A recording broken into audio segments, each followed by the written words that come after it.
right, lesson 9.3, okay? Graphing rational functions, so general rational functions now.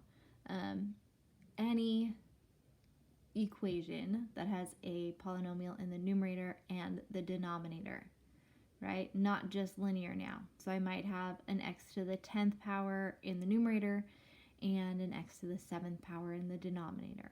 So how do we graph those and what do they look like?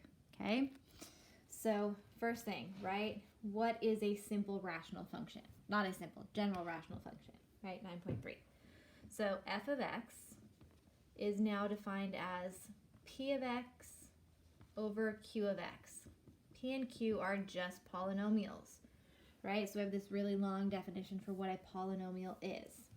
So leading coefficient times x to a power plus, then it decreases x to the m minus 1 all the way down to your constant. Okay, denominator, same idea, except different numbers, right? So we'll use b this time. So leading coefficient and different powers to say that the numerator has a degree of m, the numerator has a degree of n. That's important because we're going to compare their degrees to figure out information about their graph. Again, all the way down to a constant. Okay? So when we're looking to graph a general rational function, we're going to look for asymptotes. We are going to look for x-intercepts, and then we can narrow it down and then make a table, right? Because if I just start picking x values, I have no idea what's happening. I'm just getting input and output values, okay? So the first thing is your x-intercepts. They happen at the zeros of the numerator, okay?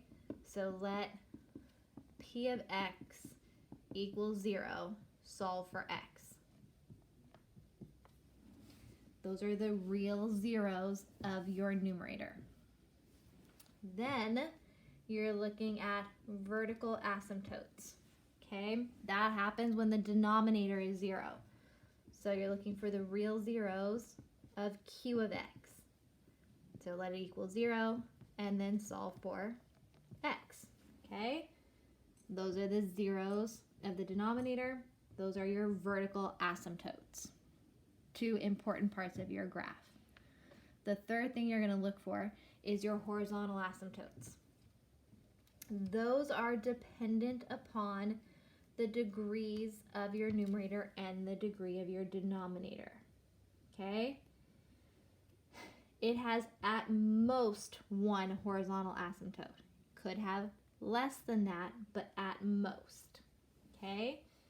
So if the degree of the numerator is less than the degree of the denominator, the line y equals 0 is a horizontal asymptote. So a degree 3 over a degree 4. All right. Then, if the degrees are equal, then the line y equals the ratio of their leading coefficients, just like it did in 9.2, okay? Because they are the same degree. So they'll all reduce the same way. And then if the degree of the numerator is greater than the degree of the denominator, there are no horizontal asymptotes. And the end behavior will be the same. We've talked about end behavior, even versus odd, okay? Is going to be the same as the graph where the ratio of the leading coefficients times x to the difference in your powers, okay? So 3 and 2 is going to be the same as x minus x to the first.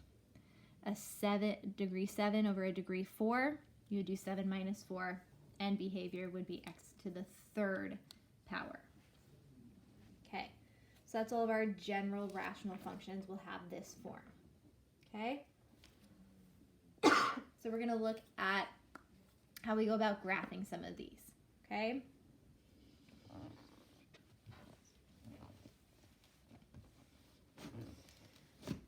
All right. we want to graph, if you look at your notes, the first example, okay? X over x squared plus 1.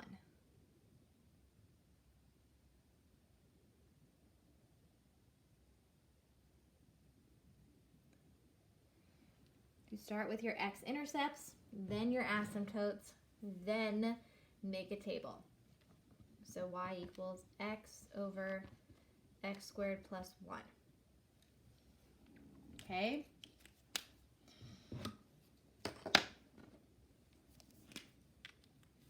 X-intercepts. Let your numerator equal 0 and solve for x. Well, nothing to solve for. X equals 0. So your x-intercept is at x equals 0. If x equals 0, y equals 0. Okay, you plug it in. Then you find your asymptotes. So the first one is your vertical asymptotes. Okay? So let your denominator equal 0 and solve for x. Well, if I try to solve for x, I get x squared equals -1. This has no real solution. So that means there are no vertical asymptotes. Okay? Then lastly, you want to look at your horizontal asymptotes. So compare the degree of your numerator to the degree of your denominator. So the numerator, the degree is 1. The denominator, the degree is 2. So the numerator is less than the denominator, which means y equals 0 is your horizontal asymptote. Okay? We have all that information, so then we're going to start our graph.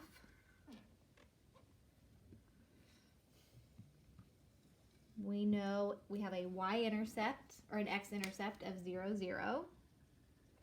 No vertical asymptotes.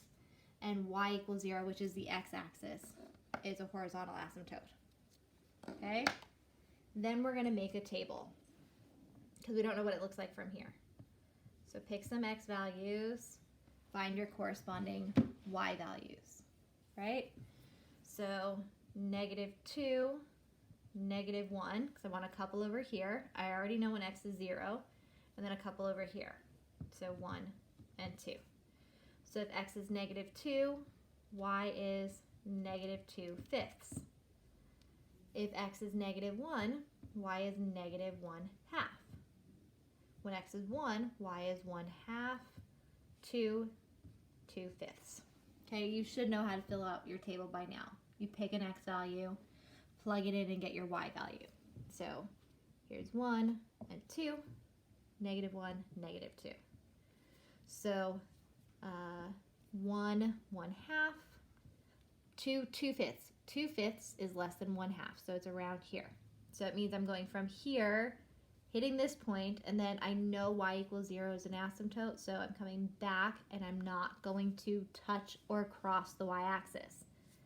So when x is -1, it's -1/2, and then -2/5. So kind of looks like the same thing on this side, just going the other direction because you're getting closer to your horizontal asymptote.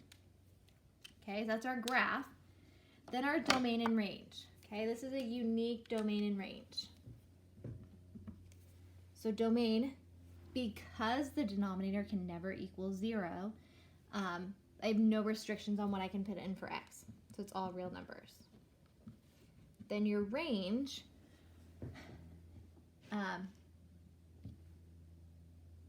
is unique because there's not necessarily an asymptote anywhere but the y-axis, and that's even hard because y could equal 0, right? We saw that when x is 0, y is 0. But when I look at my graph, I don't have anything less than -1/2. There's no y values here and no y values out here. So our range is anywhere from -1/2 to +1/2. And we see that by these points and seeing that everything is lower than 1/2 or greater than -1/2. Okay, it's our first general rational function. All right, then the next one.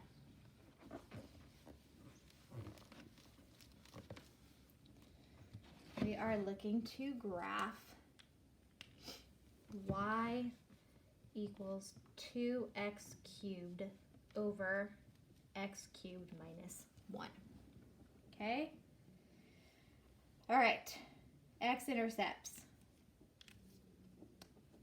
Real zeros of the denominator.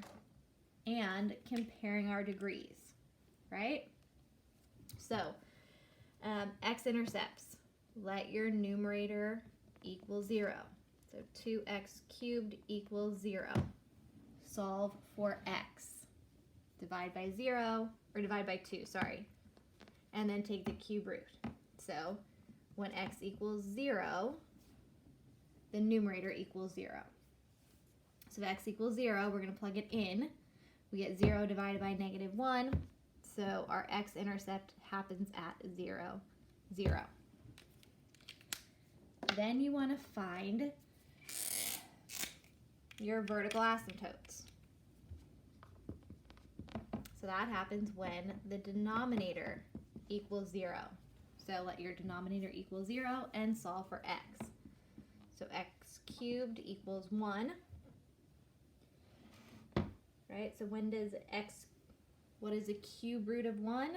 Well, that's x equals 1. So x equals 1 is our vertical asymptote. Okay? Then the last thing is the horizontal asymptote before your graph. Okay? And that's when you compare the degree of your numerator to your denominator. So the degree of the numerator is 3, degree of the denominator is 3. They are equal, which tells us that the ratio of their leading coefficients is going to be your horizontal asymptote. So y equals 2. Okay?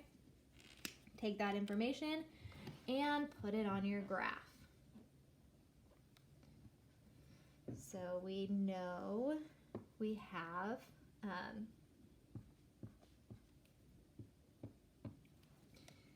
the point 0, 0 is an x-intercept. Okay, we know the line x equals 1 is a vertical asymptote. And we know the line y equals 2 is a horizontal asymptote. So use this one. So here's y equals 2. Okay, rational functions are hyperbolas, so we just need to figure out where the curves are. Okay, or the branches. So make your table. Pick x values, find corresponding y. So x values over here and over here. So this way, let's do, we already know 0. Let's do -2 and -1. And then over here, let's do 2 and 3. You can use a calculator if you want to, right? So when x is -2, y is 1.8. When x is -1, y is 1. When x is 2, y is 2.3. And when x is 3, y is 2.1. So we're going to put these on a graph. So -2, 1.8. So this is the line y equals 2. So that's telling us that this branch is going to be under this axis. So less than -2, getting closer here. Okay?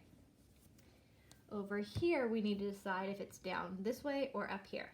So when x is 2, y is 2.3, and then 2.1. So this is above the axis, getting closer. Right? Then domain and range. So what x values can you put in? Well, all real, except this x value that gives us a problem. So except 1. Okay?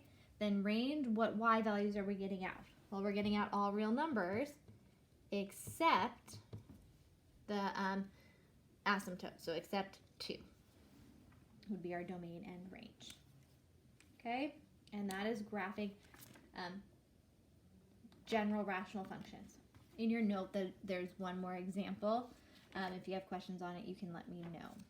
Okay, so graphing general rational functions.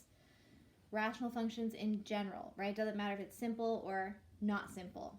Find x-intercepts, find your asymptotes, make a table, and that gives you your graph.